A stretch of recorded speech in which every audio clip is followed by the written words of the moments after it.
ആകാശവാണി.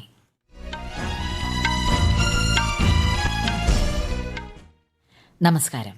വാർത്തകൾ വായിക്കുന്നത് സീന ആന്റണി.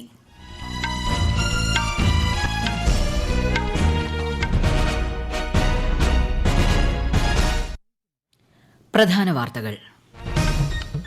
ഒരു ദിവസത്തെ കേരള സന്ദർശനത്തിനായി ഉപരാഷ്ട്രപതി ജഗ്ദീപ് ധൻകർ നാളെ തിരുവനന്തപുരത്തെത്തും. മണിപ്പൂരിലെ സുരക്ഷാ സ്ഥിതിഗതികൾ അവലോകനം ചെയ്ത് കേന്ദ്ര ആഭ്യന്തരമന്ത്രി അമിത്ഷാ. സംസ്ഥാനത്ത് ശാശ്വത സമാധാനം പുനഃസ്ഥാപിക്കാൻ കേന്ദ്ര സർക്കാർ പ്രതിജ്ഞാബദ്ധമെന്ന് കേന്ദ്രമന്ത്രി. കേരളത്തിലെ മത്സ്യബന്ധന ബോട്ടുകളിൽ ട്രാൻസ്പോണ്ടറുകൾ ഘടിപ്പിക്കുന്ന പദ്ധതി വ്യാപിപ്പിക്കുമെന്ന് കേന്ദ്ര സഹമന്ത്രി ജോർജ് കുര്യൻ. സൈബർ കുറ്റാന്വേഷണ രംഗത്ത് അഭിമാനകരമായ നേട്ടങ്ങളാണ് കേരള പോലീസ് സ്വന്തമാക്കിയതെന്ന് മുഖ്യമന്ത്രി പിണറായി വിജയൻ. മാസപ്പിറവി കണ്ടു. റമദാൻ വ്രതാനുഷ്ഠാനങ്ങൾക്ക് നാളെ തുടക്കം. ചാമ്പ്യൻസ് ട്രോഫി ക്രിക്കറ്റിൽ ഇംഗ്ലണ്ടിനെതിരെ ദക്ഷിണാഫ്രിക്കയ്ക്ക് 180 റൺസ് വിജയലക്ഷ്യം. വാർത്തകൾ വിശദമായി. ഉപരാഷ്ട്രപതി ജഗ്ദീപ് ധൻകർ നാളെ തിരുവനന്തപുരത്തെത്തും. കവടിയാർ ഉദയ് പാലസ് കൺവെൻഷൻ സെന്ററിൽ നടക്കുന്ന 4ാമത് പി പരമേശ്വരൻ സ്മാരക പ്രഭാഷണത്തിൽ ഉപരാഷ്ട്രപതി പങ്കെടുക്കും. ഉച്ചയ്ക്ക് 12 മണിക്കാണ് പരിപാടി. ഗവർണർ രാജേന്ദ്ര വിശ്വനാഥ് അർലേക്കറും പരിപാടിയിൽ പങ്കെടുക്കും. കാർഷിക മേഖലയെ കൂടുതൽ ശക്തിപ്പെടുത്താൻ ഈ വർഷത്തെ കേന്ദ്ര ബജറ്റിലൂടെ സർക്കാർ ശ്രമിക്കുന്നതായി പ്രധാനമന്ത്രി നരേന്ദ്രമോദി. കൃഷിയും ഗ്രാമീണ സമൃദ്ധിയും എന്ന വിഷയത്തിൽ ബജറ്റാനന്തര വെബിനാറിനെ ഓൺലൈനായി അഭിസംബോധന ചെയ്യുകയായിരുന്നു അദ്ദേഹം. വികസനത്തിന്റെ ആദ്യ എഞ്ചിനായി കൃഷിയെ കണക്കാക്കി കർഷകർക്ക് സർക്കാർ അഭിമാനകരമായ സ്ഥാനം നൽകിയെന്നും PM കിസാൻ സമ്മാൻ നിധി യോജനയിലൂടെ ഇതിനോടകം 4 ലക്ഷം കോടി രൂപയോളം കർഷകരിലേക്ക് എത്തിക്കാനായെന്നും പ്രധാനമന്ത്രി പറഞ്ഞു.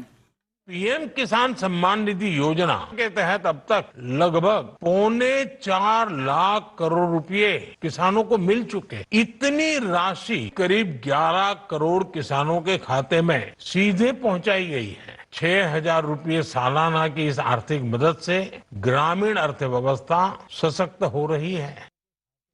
യുവതയാണ് ഇന്ത്യയുടെ മുൻഗണനയെന്നും പാഠപുസ്തകങ്ങൾക്കപ്പുറം ചിന്തിക്കാനുള്ള അവസരമാണ് ദേശീയ വിദ്യാഭ്യാസ നയത്തിലൂടെ വിദ്യാർത്ഥികൾക്ക് ലഭിച്ചതെന്നും പ്രധാനമന്ത്രി നരേന്ദ്രമോദി. ന്യൂഡൽഹിയിലെ ഭാരത് മണ്ഡപത്തിൽ നടക്കുന്ന NXT കോൺക്ലേവിനെ അഭിസംബോധന ചെയ്യുകയായിരുന്നു അദ്ദേഹം. ഉൽപ്പന്നങ്ങളുടെ കയറ്റുമതി കേന്ദ്രമായി രാജ്യം ഉയർന്നുവരികയാണ്. Vocal for local, local for global എന്നീ കാഴ്ചപ്പാടുകൾ ഇന്ന് യാഥാർത്ഥ്യമായതായും പ്രധാനമന്ത്രി പറഞ്ഞു. മണിപ്പൂരിലെ സുരക്ഷാ സ്ഥിതിഗതി കേന്ദ്ര ആഭ്യന്തരമന്ത്രി അമിത്ഷാ അവലോകനം ചെയ്തു. മാർച്ച് 8 മുതൽ സംസ്ഥാനത്തെ എല്ലാ വഴികളിലൂടെയും ജനങ്ങൾക്ക് സ്വതന്ത്ര സഞ്ചാരം ഉറപ്പാക്കാൻ അദ്ദേഹം നിർദ്ദേശിച്ചു. മണിപ്പൂർ ഗവർണർ അജയ് കുമാർ ഭല്ലയുടെ സാന്നിധ്യത്തിൽ ന്യൂഡൽഹിയിൽ ചേർന്ന ഉന്നതതല യോഗത്തിൽ ശ്രീ ഷാ അധ്യക്ഷനായി. ആഭ്യന്തര secretary Govind Mohan, intelligence bureau director Tapan Kumar Deka, മറ്റ് മുതിർന്ന ഉദ്യോഗസ്ഥർ എന്നിവർ യോഗത്തിൽ പങ്കെടുത്തു. മണിപ്പൂരിൽ ശാശ്വത സമാധാനം പുനഃസ്ഥാപിക്കാൻ കേന്ദ്ര സർക്കാർ പൂർണ്ണമായും പ്രതിജ്ഞാബദ്ധമാണെന്ന് കേന്ദ്രമന്ത്രി യോഗത്തിൽ പറഞ്ഞു. കഴിഞ്ഞ മാസം സംസ്ഥാനത്ത് രാഷ്ട്രപതി ഭരണം ഏർപ്പെടുത്തിയതിനു ശേഷമുള്ള ആദ്യ ഉന്നതതല യോഗമാണിത്. സാങ്കേതിക വിദ്യയുടെ കാര്യക്ഷമമായ ഉപയോഗത്തിലൂടെ ജനങ്ങളിൽ നിന്ന് പിരിക്കുന്ന നികുതി ഫലപ്രദമായി കൈകാര്യം ചെയ്യാനായെന്ന് കേന്ദ്ര ധനമന്ത്രി നിർമ്മല സീതാരാമൻ. ന്യൂഡൽഹിയിൽ നടന്ന 49ാമത് സിവിൽ അക്കൌണ്ട്സ് ദിനാഘോഷങ്ങളിൽ പങ്കെടുത്ത് സംസാരിക്കുകയായിരുന്നു കേന്ദ്രമന്ത്രി. ഡിജിറ്റൽ ഇന്ത്യ സംരംഭത്തിലൂടെ 60 കോടി ഗുണഭോക്താക്കൾക്ക് സുതാര്യമായ സേവനം ഉറപ്പാക്കാനായെന്നും ശ്രീമതി സീതാരാമൻ പറഞ്ഞു. When citizens are receiving their pensions or any other allowance that they should get, whether it is for the gas cylinder that they buy, everything is going via direct payment. So there are no middlemen, no unborn children getting allowances. Everybody who receives has a biometric verified account into which the money goes. ISROയുമായി ചേർന്ന് 1 ലക്ഷം മത്സ്യബന്ധന ബോട്ടുകളിൽ ട്രാൻസ്പോണ്ടറുകൾ ഘടിപ്പിക്കുന്ന പദ്ധതി വ്യാപിപ്പിക്കുമെന്ന് കേന്ദ്ര സഹമന്ത്രി George Kurian. മത്സ്യത്തൊഴിലാളികളുടെ സുരക്ഷിതത്വവും ആശയവിനിമയ സാധ്യതയും കണക്കിലെടുത്താണ് പദ്ധതി നടപ്പാക്കുന്നത്. പ്രധാനമന്ത്രി മത്സ്യസമ്പദ യോജനയിൽ ഉൾപ്പെടുത്തി സംസ്ഥാനത്ത് നടപ്പിലാക്കുന്ന സംയോജിത തീരദേശ മത്സ്യ ഗ്രാമ പദ്ധതിയുടെ സംസ്ഥാനതല ഉദ്ഘാടനം തലശ്ശേരിയിൽ നിർവഹിക്കുകയായിരുന്നു അദ്ദേഹം. മത്സ്യത്തൊഴിലാളികൾക്ക് ആധുനിക സംവിധാനമുള്ള ബോട്ടുകൾ നിർമ്മിച്ചു നൽകുകയും പരിശീലനം ലഭ്യമാക്കുകയും ചെയ്യും. വ്രതശുദ്ധിയുടെ 30 ദിനരാത്രങ്ങൾക്ക് നാളെ തുടക്കമാകും. ഇന്ന് കോഴിക്കോട് ജില്ലയിൽ വിവിധയിടങ്ങളിൽ റംസാൻ മാസപ്പിറവി ദൃശ്യമായതിനാൽ റംസാൻ 1 നാളെ ആയിരിക്കുമെന്ന് കോഴിക്കോട് ഖാസി അറിയിച്ചു. രാജ്യമെമ്പാടും പുണ്യ റമദാൻ വ്രതാനുഷ്ഠാനങ്ങൾക്ക് നാളെ തുടക്കമാകും. ഗൾഫ് രാജ്യങ്ങളിൽ ഇന്നായിരുന്നു റമദാൻ മാസാരംഭം. ഈ വാർത്തകൾ ആകാശവാണിയിൽ നിന്ന്. ആകാശവാണി വാർത്തകളും വാർത്താധിഷ്ഠിത പരിപാടികളും All India Radio news Thiruvananthapuram YouTube ചാനലിലും All India Radio news Thiruvananthapuram Facebook പേജിലും AR News_ തിരുവനന്തപുരം ഇൻസ്റ്റഗ്രാം അക്കൌണ്ടിലും AR News_TVM X ഹാൻഡിലും ലഭ്യമാണ്. ചാമ്പ്യൻസ് ട്രോഫി ക്രിക്കറ്റിൽ ഇംഗ്ലണ്ടിനെതിരെ ദക്ഷിണാഫ്രിക്കയ്ക്ക് 180 റൺസ് വിജയലക്ഷ്യം. ടോസ് നേടി ആദ്യം ബാറ്റ് ചെയ്ത ഇംഗ്ലണ്ട് 70 പന്ത് ബാക്കി നിൽക്കെ 179 റണ്ണിന് പുറത്തായി.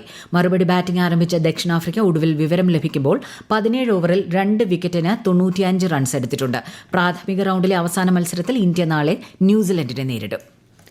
രഞ്ജി ട്രോഫി ക്രിക്കറ്റിൽ കേരളത്തിനെതിരെ വിദർഭയ്ക്ക് 286 റൺസിന്റെ ലീഡ്. 4ാം ദിനത്തിൽ കളി അവസാനിക്കുമ്പോൾ 2ാം ഇന്നിംഗ്സിൽ വിദർഭ 4 വിക്കറ്റിന് 249 റൺസ് എന്ന നിലയിലാണ്. 1ാം ഇന്നിംഗ്സിൽ വിദർഭ 379 നേടിയപ്പോൾ കേരളം 342 റൺസിന് പുറത്തായി. ISL ഫുട്ബോളിൽ കേരള ബ്ലാസ്റ്റേഴ്സ് ജംഷഡ്പൂർ പോരാട്ടം. കൊച്ചിയിലെ ജവഹർലാൽ നെഹ്റു സ്റ്റേഡിയത്തിലാണ് മത്സരം. ഇന്ന് നടന്ന മറ്റൊരു മത്സരത്തിൽ മോഹൻ ബഗാൻ മുംബൈ സിറ്റി മത്സരം സമനിലയിൽ അവസാനിച്ചു. ഇരു ടീമും 2 ഗോൾ വീതം നേടി. സൈബർ കുറ്റാന്വേഷണ രംഗത്ത് അഭിമാനകരമായ നേട്ടങ്ങളാണ് കേരള പോലീസ് സ്വന്തമാക്കിയതെന്ന് മുഖ്യമന്ത്രി പിണറായി വിജയൻ. നിർമ്മിത ബുദ്ധിയുടെ സഹായത്താൽ സൈബർ ഭീഷണികളും സുരക്ഷാ പിഴവുകളെയും മുൻകൂട്ടി കണ്ടെത്തി ഫലപ്രദമായ നടപടികൾ സ്വീകരിക്കുന്നതിനുള്ള AI എനേബിൾഡ് ഓപ്പറേഷൻ സെന്ററിന്റെ പ്രവർത്തനം രാജ്യത്ത് ആദ്യമായി കേരളത്തിൽ ആരംഭിച്ചത് അഭിമാനകരമാണെന്ന് മുഖ്യമന്ത്രി പിണറായി വിജയൻ പറഞ്ഞു. സംസ്ഥാനത്ത് വിവിധ ജില്ലകളിൽ പോലീസ് വകുപ്പിന്റെ 37 കെട്ടിടങ്ങളുടെ ഉദ്ഘാടനം നിർവഹിച്ച് സംസാരിക്കുകയായിരുന്നു അദ്ദേഹം. സൈബർ ഡിവിഷൻ നിലവിൽ വരുന്നതിന് വളരെ മുൻപ് തന്നെ സൈബർ തട്ടിപ്പുകൾ കൃത്യമായി അന്വേഷിക്കാനും പ്രതികളെ പിടികൂടാനുമുള്ള സംവിധാനം ഒരുക്കുന്നതിൽ വലിയ മുന്നേറ്റമാണ് നമ്മുടെ സംസ്ഥാനം നടത്തിയിരുന്നത്. സൈബർ കുറ്റാന്വേഷണ രംഗത്ത് അഭിമാനകരമായ പല നേട്ടങ്ങളും കേരള പോലീസ് കരസ്ഥമാക്കിയിട്ടുണ്ട്. സ്വന്തമായി ഡ്രോൺ ലാബും ആന്റി ഡ്രോൺ സംവിധാനങ്ങളുമുള്ള രാജ്യത്തെ ഏക പോലീസ് സേനയാണ് നമ്മുടേത്. ഛത്തീസ്ഗഡിലെ സുക്മ ജില്ലയിൽ സുരക്ഷാ സേനയുമായുണ്ടായ ഏറ്റുമുട്ടലിൽ 2 മാവോയിസ്റ്റുകൾ കൊല്ലപ്പെട്ടു. മാവോയിസ്റ്റുകളുടെ സാന്നിധ്യത്തെക്കുറിച്ച് രഹസ്യവിവരം ലഭിച്ചതിനെ തുടർന്ന് നടത്തിയ തിരച്ചിലിനിടെയായിരുന്നു ഏറ്റുമുട്ടൽ. പ്രദേശത്ത് ഇപ്പോഴും തിരച്ചിൽ തുടരുകയാണ്. തെലങ്കാനയിലെ തുരങ്കത്തിൽ അകപ്പെട്ടവർക്കായുള്ള രക്ഷാപ്രവർത്തനം തുടരുന്നു. നൂതന സാങ്കേതിക വിദ്യയുടെ സഹായത്തോടെ തുരങ്കത്തിൽ അകപ്പെട്ട 8 പേരെ തിരിച്ചറിയാൻ കഴിഞ്ഞെന്ന് തെലങ്കാന മന്ത്രി ജെ കൃഷ്ണറാവു നാളെ വൈകുന്നേരത്തിനുള്ളിൽ 4 പേരെയും അടുത്ത 2 ദിവസത്തിനുള്ളിൽ ശേഷിക്കുന്ന 4 പേരെയും പുറത്തെത്തിക്കാനുള്ള ശ്രമത്തിലാണെന്നും അദ്ദേഹം അറിയിച്ചു. കഴിഞ്ഞ ശനിയാഴ്ചയാണ് 8 പേർ തുരങ്കത്തിൽ അകപ്പെട്ടത്. ഉത്തരാഖണ്ഡിലെ ചമോലി ജില്ലയിലെ മന ഗ്രാമത്തിലുണ്ടായ ഹിമപാതത്തിൽ നിന്ന് ഇതുവരെ 50 തൊഴിലാളികളെ സുരക്ഷിതമായി രക്ഷപ്പെടുത്തി. ബാക്കിയുള്ള 5 പേർക്കായുള്ള തിരച്ചിൽ പുരോഗമിക്കുകയാണ്. അതേസമയം പരിക്കേറ്റ 4 തൊഴിലാളികളുടെ മരണം സ്ഥിരീകരിച്ചു. ഡൽഹിയിലെ വായു മലിനീകരണം നിയന്ത്രിക്കുന്നതിന്റെ ഭാഗമായി 15 വർഷത്തിന് മുകളിൽ പഴക്കമുള്ള വാഹനങ്ങൾക്ക് ഈ മാസം 31 ശേഷം പമ്പുകളിൽ നിന്ന് ഇന്ധനം ലഭ്യമാക്കില്ലെന്ന് ഡൽഹി മന്ത്രി മഞ്ജീന്ദർ സിംഗ് സിർസാബ് അറിയിച്ചു. വായു മലിനീകരണ വിഷയത്തിൽ ഉദ്യോഗസ്ഥരുമായി നടത്തിയ കൂടിക്കാഴ്ചയ്ക്ക് ശേഷം മാധ്യമങ്ങളോട് സംസാരിക്കുകയായിരുന്നു അദ്ദേഹം.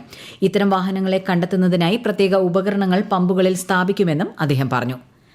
കേരളത്തിൽ ഇന്നും നാളെയും സാധാരണയേക്കാൾ 2 മുതൽ 4 ഡിഗ്രി സെൽഷ്യസ് വരെ താപനില ഉയരാൻ സാധ്യതയെന്ന് കേന്ദ്ര കാലാവസ്ഥാ വകുപ്പ്. വിവിധ ജില്ലകളിൽ മഴയ്ക്ക് സാധ്യതയെന്നും കാലാവസ്ഥാ വിഭാഗം അറിയിച്ചു. തിരുവനന്തപുരം, കൊല്ലം, പത്തനംതിട്ട ജില്ലകളിൽ ഇന്ന് മഞ്ഞ ജാഗ്രത നൽകിയിട്ടുണ്ട്. കേരളം, ലക്ഷദ്വീപ് തീരങ്ങളിൽ ഇന്ന് മത്സ്യബന്ധനത്തിന് പോകരുതെന്നും നിർദ്ദേശമുണ്ട്. വനിതകൾക്കെതിരായ അതിക്രമങ്ങൾ ഇല്ലാതാക്കാൻ ഒരുമിച്ച് പ്രവർത്തിക്കണമെന്നും അതിനുതകുന്ന വിവിധ പദ്ധതികളുമായി സർക്കാർ ഒപ്പമുണ്ടെന്നും മുഖ്യമന്ത്രി പിണറായി വിജയൻ. കേരള സംസ്ഥാന വനിതാ കമ്മീഷൻ സംഘടിപ്പിച്ച അന്താരാഷ്ട്ര വനിതാ ദിനാചരണം തിരുവനന്തപുരത്ത് മുഖ്യമന്ത്രി ഉദ്ഘാടനം ചെയ്തു. ചടങ്ങിൽ വനിതാ കമ്മീഷന്റെ സ്ത്രീ ശക്തി ജാഗ്രതാ സമിതി പുരസ്കാരങ്ങൾ മുഖ്യമന്ത്രി സമ്മാനിച്ചു. ന്യൂഡൽഹിയിലെ NXT കോൺക്ലേവിനിടെ ശ്രീലങ്കൻ മുൻ പ്രസിഡന്റ് റെനിൽ വിക്രമസിംഗെയുമായും ഓസ്ട്രേലിയൻ മുൻ പ്രധാനമന്ത്രി ടോണി ആബട്ടുമായും പ്രധാനമന്ത്രി നരേന്ദ്രമോദി ആശയവിനിമയം നടത്തി. പ്രധാന വാർത്തകൾ വീണ്ടും. ഒരു ദിവസത്തെ കേരള സന്ദർശനത്തിനായി ഉപരാഷ്ട്രപതി ജഗ്ദീപ് ധൻകർ നാളെ തിരുവനന്തപുരത്തെത്തും. മണിപ്പൂരിലെ സുരക്ഷാ സ്ഥിതിഗതി അവലോകനം ചെയ്ത് കേന്ദ്ര ആഭ്യന്തരമന്ത്രി അമിത്ഷാ സംസ്ഥാനത്ത് ശാശ്വത സമാധാനം പുനഃസ്ഥാപിക്കാൻ കേന്ദ്ര സർക്കാർ പ്രതിജ്ഞാബദ്ധമെന്ന് കേന്ദ്രമന്ത്രി. കേരളത്തിലെ മത്സ്യബന്ധന ബോട്ടുകളിൽ ട്രാൻസ്പോണ്ടറുകൾ ഘടിപ്പിക്കുന്ന പദ്ധതി വ്യാപിപ്പിക്കുമെന്ന് കേന്ദ്ര സഹമന്ത്രി ജോർജ് കുര്യൻ. സൈബർ കുറ്റാന്വേഷണ രംഗത്ത് അഭിമാനകരമായ നേട്ടങ്ങളാണ് കേരള പോലീസ് സ്വന്തമാക്കിയതെന്ന് മുഖ്യമന്ത്രി പിണറായി വിജയൻ. മാസപ്പിറവി കണ്ടു. റമദാൻ വ്രതാനുഷ്ഠാനങ്ങൾക്ക് നാളെ തുടക്കം. ചാമ്പ്യൻസ് ട്രോഫി ക്രിക്കറ്റിൽ ഇംഗ്ലണ്ടിനെതിരെ ദക്ഷിണാഫ്രിക്കയ്ക്ക് 180 റൺസ് വിജയലക്ഷ്യം. വാർത്തകൾ കഴിഞ്ഞു. അടുത്ത വാർത്താ പ്രക്ഷേപണം 8:35.